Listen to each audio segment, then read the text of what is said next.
Hello and very good morning to the students of class 11. Today in our accountancy class we are going to continue our lesson number 9. It's the books of original entry journal. Okay. आज हम इसके कुछ banking transactions के बारे में सीखेंगे कि banking transaction की रिकॉर्डिंग कैसे की जाती है. Okay. So first one, when cash is deposited. Cash जब डिपॉजिट किया जाता है बैंक में, उस वक्त क्या एंट्री होती है? उस वक्त एंट्री होती है बेटा आपकी bank account debit to cash account. क्या एंट्री होती है आपकी? Bank account debit to cash account. Okay. जब कैश निकाला जाएगा तो उल्टी एंट्री हो जाएगी इसकी. कैश अकाउंट डेबिट हो जाएगा और बैंक अकाउंट क्रेडिट हो जाएगा. क्या एंट्री बनेगी हमारी? Cash account debit to bank account. ठीक है. क्यों? हमारे बैंक से पैसे जा रहे हैं और कैश हमारा आ रहा है. कैश हमने निकाला है ना बैंक से, तो इट मीन्स बैंक में तो पैसा कम हो रहा है और कैश हमारा आ रहा है, बढ़ रहा है. ठीक है. बढ़ रहा है इट मीन्स ये नहीं कि हमारा कहीं और से आ रहा है. हमने पैसे निकाले तो हमें पैसे मिले हैं. When cheques, drafts etcetera received from the customer. जब कोई कस्टमर हमें चेक दे या ड्राफ्ट दे और वो ड्राफ्ट या चेक हम उसी दिन बैंक में जमा करवा दें, उस वक्त क्या एंट्री होगी हमारी? बैंक अकाउंट डेबिट हो जाएगा टू कस्टमर्स पर्सनल अकाउंट. ठीक है. कस्टमर का जो भी नाम है उसके पर्सनल अकाउंट से वो क्रेडिट हो जाएगा. जैसे to Ram, to Shyam, to Mohan. ठीक है. इनके अकाउंट से हो जाएगा. When check drafts received from the customer and not sent to the bank on the same day. जब चेक या ड्राफ्ट हमें कस्टमर से मिला है लेकिन उसी दिन हमने बैंक में जमा नहीं करवाया, उस वक्त क्या एंट्री होगी हमारी? बैंक अकाउंट नहीं बढ़ेगा, उसकी एंट्री होगी चेक्स इन हैंड अकाउंट. हमारे पास है तो एक नया अकाउंट बनेगा, cheque in hand account debit to customer का जो भी पर्सनल अकाउंट है उससे वो क्रेडिट हो जाएगा. On the date when above cheques are sent to the bank. देखिए जब ये चेक और ड्राफ्ट हमें कस्टमर से मिले थे और उसी दिन हमने बैंक में जमा नहीं करवाए थे, जिस दिन हम जमा करवाएंगे वो चेक या ड्राफ्ट, उस दिन क्या एंट्री होगी हमारी? बैंक अकाउंट डेबिट हो जाएगा to cheque in hand account. To cheque in hand account. Clear? Next है when a customer directly deposits the amount in our bank account. जब एक कस्टमर डायरेक्टली हमारे बैंक में पैसे जमा करवा देता है तो बैंक डेबिट हो जाएगा और पर्सनल अकाउंट कस्टमर का क्रेडिट हो जाएगा. देखिए bank account debit to customers personal account. ठीक है. When a cheque previously deposited into the bank is dishonoured. जब एक चेक जो पहले डिपॉजिट किया गया था बैंक में, किसी कस्टमर ने हमें चेक दिया था तो हमने डिपॉजिट किया बैंक में, वो डिसऑनर हो गया, मतलब वो फेल हो गया, वो चेक पास नहीं हुआ बैंक से, तो उसकी एंट्री क्या होगी? कस्टमर का अकाउंट दोबारा डेबिट हो जाएगा और बैंक अकाउंट क्या हो जाएगा? क्रेडिट. ठीक है. When a cheque is received from a customer. Cheque हमने रिसीव किया है कस्टमर से and discount is allowed to him.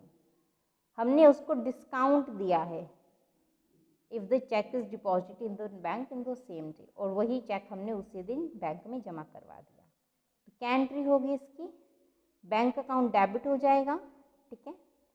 Discount allowed भी डेबिट रहेगा, जितने का डिस्काउंट दिया है माइनस जितना हमने उससे पैसा लेना था वो टू कस्टमर पर्सनल, उससे पूरे अमाउंट से उसको क्रेडिट कर देंगे. In case the above cheque is disordered. जिसको हमने डिस्काउंट दिया था उसका चेक डिसऑनर हो गया है, तो उस केस में उल्टी एंट्री हो जाएगी, कस्टमर पर्सनल अकाउंट डेबिट हो जाएगा to discount allowed to bank account. देखिए ये उल्टी एंट्री हो गई. When payment is made. हम पेमेंट कर रहे हैं चेक इशू करके, हमने चेक दिया है सप्लायर को या किसी और को, पर्सनल अकाउंट जिसको चेक दिया है वो डेबिट हो जाएगा टू बैंक अकाउंट, बैंक से पैसा हमारा चला जाएगा. When expenses are paid by the issue of cheque. जब एक्सपेंसेस पे किए जाते हैं चेक इशू करके, मीन्स हमने चेक से एक्सपेंसेस दिए हैं, जैसे टेलीफोन का बिल है, बिजली का बिल है, हमने चेक के थ्रू पे किया है, तो एक्सपेंसेस अकाउंट, जो भी एक्सपेंस हमने पे किया है वो डेबिट हो जाएगा टू बैंक अकाउंट। ठीक है। When cash is withdrawn from the bank, जब कैश विड्रॉ किया जाए for personal use, personal use के लिए, तो drawing account debit to cash to bank, sorry drawing account debit to bank. ठीक है, सिंपल है इतनी एंट्रीज। अब देखिए next entry, when interest is charge by the bank, bank हमारा पैसा रखता है तो कुछ ना कुछ वो ब्याज भी लेता है। ठीक है, अपनी सर्विस के लिए वो ब्याज भी लेता है, तो ब्याज अगर बैंक ने चार्ज किया है तो interest account debit to bank, क्योंकि हमारा खर्चा है। ठीक है, when interest is allowed by the bank, जब बैंक हमें इंटरेस्ट देता है, ब्याज देता है, तो हमारी इनकम हो गई, bank account debit to interest received account. When bank charges some amount for the services rendered by the bank, ठीक है, कुछ चार्ज करता है तो bank charges account debit to bank account. Clear, इतनी एंट्रीज आपकी क्लियर हो गई हैं। देखिए आपका क्वेश्चन नंबर 13 है, सिंपल एंट्रीज है इसमें। पहली है paid into bank for opening a current account, तो सिंपल एंट्री बनेगी इसकी, bank account debit to cash account. Goods purchased and payment made by cheque, goods purchased और पेमेंट चेक के द्वारा दी गई है, तो purchases account debit to bank account. ठीक है, नेक्स्ट है कैश सेल किया है, 30,000 बैंक में डिपॉजिट किया है। ठीक है, cash account debit, bank account debit to sales, cash account 10,000, bank account 30,000 और सेल्स अकाउंट 40,000। ये एंट्री हो जाएगी 10, 30, 40।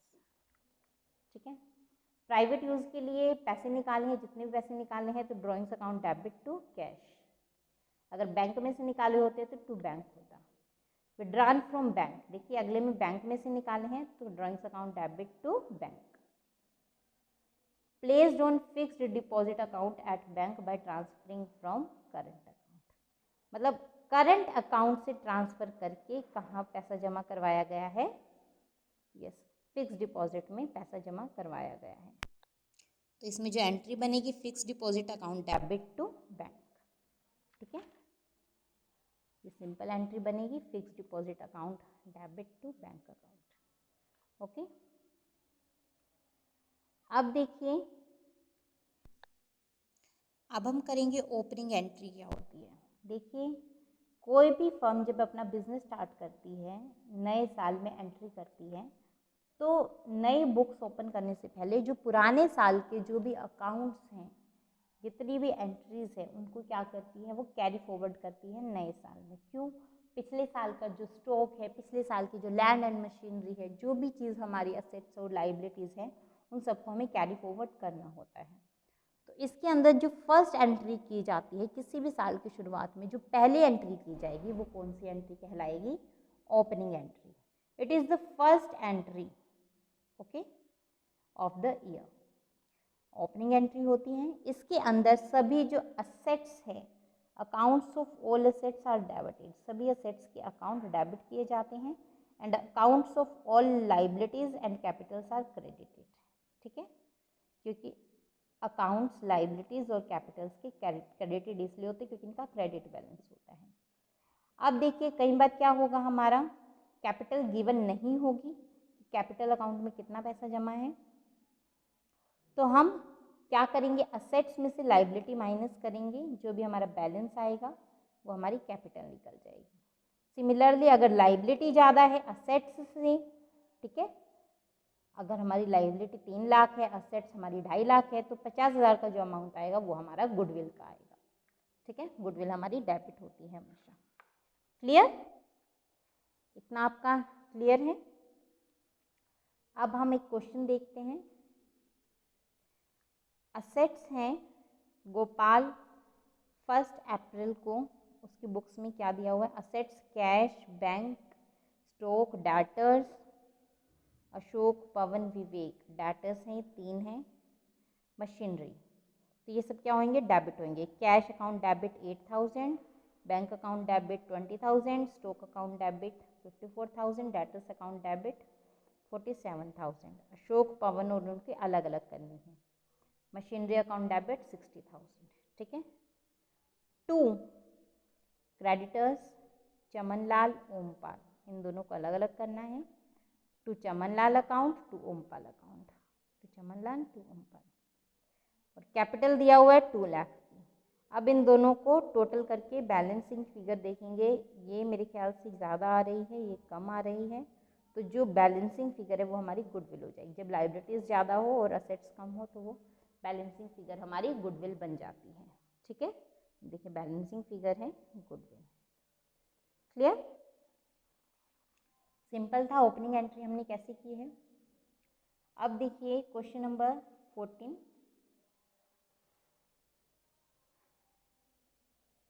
असेट्स और लाइबिलिटीज हमें दी है विशाल स्टोर्स ऑन 1 अप्रैल 2015 को। ठीक है, असेट्स और लाइबिलिटीज हमें दी है। 15,000 बैंक बैलेंस भी दिया है, 5,000 का स्टॉक दिया है, 40,000 फर्नीचर, डेटर्स एक्स और वाई और जेड, 3 डेटर्स है हमारे। लाइबिलिटीज बैंक से लोन लिया है 10,000। क्रेडिटर्स हमारे अजय और विजय है, 2 क्रेडिटर्स हैं, बस लाइबिलिटीज हमारी इतनी है। इनको बुक्स के अंदर एंट्री करनी है। ठीक है, ट्रांजेक्शन्स को सिंपल है। फर्स्ट एंट्री हमारी वही, कैश कितने का आया है 15,000, cash account debit, bank account debit, stock account debit, furniture account debit, X account debit, Y account debit, Z account debit. ठीक है। 2 bank loan account, 2 Ajay's account, 2 Vijay account. ठीक है। अब इस साइड का और इस साइड का टोटल करेंगे। ऑब्वियसली एसेट्स हमें ज़्यादा दिख रही है, तो जो बैलेंसिंग फिगर है वो हमारी कैपिटल हो जाएगी, 2 कैपिटल अकाउंट में ट्रांसफर हो जाएगी। ठीक है। आगे की जो ट्रांजेक्शन्स है वो जर्नल एंट्रीज है, सिंपल हैं।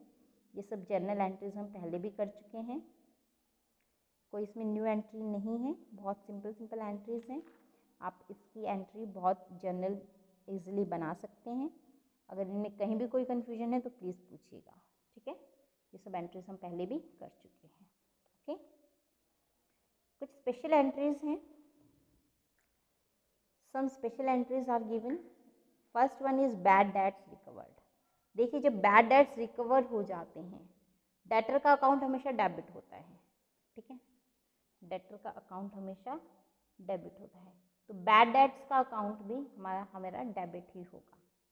ठीक है, तो जब हमारे बैड डेट्स होंगे तो हम उसको डेबिट करेंगे, और वहीं जब बैड डेट्स रिकवर हो जाएंगे तो बैड डेट्स को हम क्रेडिट कर देंगे। उस केस में क्या एंट्री होगी हमारी, cash account debit to bad debts recovered account, नया अकाउंट खुल जाएगा, बैड डेट्स रिकवर्ड अकाउंट। ठीक है, जितने भी अकाउंट से हमें रिकवर हुआ है, जितने भी उन्होंने हमें पैसे दिए हैं। आउटस्टैंडिंग एक्सपेंसेस, आउटस्टैंडिंग एक्सपेंसेस क्या है, देखिए ये वो एक्सपेंसेस होते हैं जो हमें पे करने हैं लेकिन हम नहीं कर पाए। जैसे हमें रेंट पे करना है 12 मंथ्स का, लेकिन हमने सिर्फ 11 मंथ्स का पे किया है, तो उसमें क्या होगा, rent account debit to outstanding rent account. ठीक है, जितना भी अमाउंट हमारा आता है 1 महीने का आउटस्टैंडिंग हो जाएगा। प्रीपेड मतलब हमने पहले से पे कर लिया, हमें पता है ये एक्सपेंस हमारे फ्यूचर में होंगे, उसके लिए हमने पहले से ही पे कर लिया, एडवांस में पेमेंट दे दी किसी को। ठीक है, तो प्रीपेड एक्सपेंसेस, इसकी एंट्री उल्टी हो जाएगी। क्या हो जाएगी, जो भी हमने प्रीपेड एक्सपेंस किया है account debit to cash account, cash हमारा गया है। ओके, डेप्रिसिएशन, डेप्रिसिएशन हमेशा हमारा नुकसान होता है, नुकसान हमेशा डेबिट करते हैं हम। Depreciation account debit to assets account, जो भी असेट्स पे डेप्रिसिएशन लगा है उसको क्रेडिट कर देंगे। इंटरेस्ट ऑन कैपिटल, कैपिटल पे हमने इंटरेस्ट लगाया है, अगर देखा जाए तो ये इंटरेस्ट हमारे बिजनेस के पॉइंट ऑफ व्यू से हमारे लिए लॉस है। ठीक है, तो नॉमिनल अकाउंट के रूल के अकॉर्डिंग इंटरेस्ट अकाउंट इसमें डेबिट होगा। ठीक है, और जो भी जिसने भी गेन किया है उसका अकाउंट हमारा क्रेडिट हो जाएगा। ठीक है, क्लियर। नेक्स्ट है इंटरेस्ट ऑन ड्राइंग्स, ड्राइंग्स पे जो इंटरेस्ट है वो हमारा क्या होगा, हमारा खर्चा है। ठीक है, इंटरेस्ट ऑन कैपिटल हमारे जो फर्म है, फर्म के लिए क्या है, हमारे लिए ये खर्चा है, लेकिन पार्टनर्स के लिए क्या है, यस पार्टनर्स के लिए ये इनकम है। वही इंटरेस्ट ऑन ड्राइंग फर्म के लिए इनकम है, पार्टनर के लिए खर्चा है। तो फर्म के लिए इनकम क्या हो जाएगी हमारी, क्रेडिट। इंटरेस्ट ऑन ड्राइंग हमेशा क्रेडिट होगा, ठीक है। और ड्राइंग अकाउंट हमारा जिस भी पार्टनर का किया है, जिस भी पार्टनर के ड्राइंग्स पे इंटरेस्ट लगा है, उसका डेबिट हो जाएगा। सिंपल है एंट्रीज, सेम एंट्रीज इसमें की हुई हैं। देखिए, expenditure on the installation of machinery and on the erection of building. जब इस तरह के एक्सपेंसेस होते हैं तो उन्हें साथ ही में ऐड कर दिया जाता है, ठीक है। ऐड कर दिया जाता है मतलब मान लीजिए हमने 2 लाख की मशीनरी खरीदे हैं, उसमें 15,000 रुपये हमने मजदूरी के दिए हैं मशीनरी को, मतलब शॉप से हमारी फैक्ट्री तक पहुंचाने के लिए हमने मान लीजिए 15,000 रुपये लगे, और उसको इंस्टॉल करवाने के लिए साढ़े 15,000 रुपये लगे, ठीक है। सारा जो कुल मिला के खर्चा है। अब तो मशीनरी की हमारी कॉस्ट ही कितनी की हो जाएगी, 2 लाख प्लस 15,000, 2,15,000 की कॉस्ट हो जाएगी। तो मशीनरी कितनी है, 2,15,000 टू कैश में कितने पेमेंट दिए, 2 लाख, और 15,000 किस में आ जाएंगे, टू बैंक, ठीक है। सॉरी, बैंक से पेमेंट दिए किए 2 लाख, और कैश में जितने आएंगे 15,000 रुपये हम पेमेंट लिखते हैं, ठीक है। Simple question. आपके बेटा ये क्वेश्चंस जो हैं बनेंगे यस स्पेशल ट्रांजैक्शन से पहले, मतलब क्वेश्चन नंबर 19 तक आपको अपने आप से करने हैं, ठीक है। अगर किसी भी सम में कोई भी कन्फ्यूजन हो तो प्लीज़ उसके बारे में पूछिएगा। इजी सम्स हैं, कहीं कोई कन्फ्यूजन नहीं होनी चाहिए। कल से हम करेंगे special transactions relating to goods, ठीक है। आज के लिए इतना ही। थैंक यू बेटा।